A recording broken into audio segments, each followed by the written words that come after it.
sendiri. Assalamualaikum. Saya Masturan binti Nordin daripada Dungun. Maknanya berasal daripada Terengganu lah. Saya baru join Semantan hari Jumaat hari tu.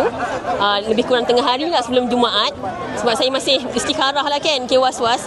Tiba-tiba hari ni saya join, hari kedua saya join, saya dah beli 300,000. Maknanya hari Jumaat saya join, hari Sabtu sebab saya join tu saya macam menunggu jawapan. Kira daripada Allah lah kan. Lepas tu dan hari Sabtu tu saya beli 300,000 emas. Maknanya saya buat easy goal lah 1.5 juta. Dan saya akan rollingkan jadikan 3 juta lah masa seminggu. Lepas tu dan hari ni saya menang 5 hadiah lah. 3 gold bar dengan 2 tiket umrah lah. Maknanya memang saya niat umrah ni memang nak saya memang nak bagi hadiah kat kakak saya. Tak sangka boleh hadiah kan.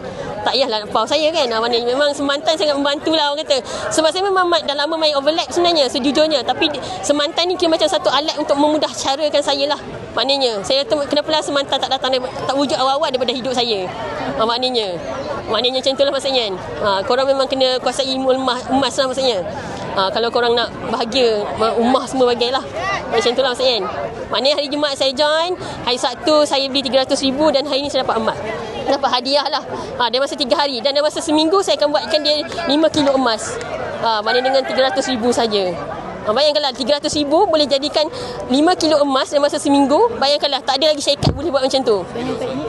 Dengan teknik kita ada teknik kita sendirilah nak tahu, join kita dan dalam masa 6 bulan saya akan jadikan emas saya 3 juta tu free. Percaya saya. Maknanya dalam masa 6 bulan free, emas semua free. Baik. Terima kasih. Alright. Dulu.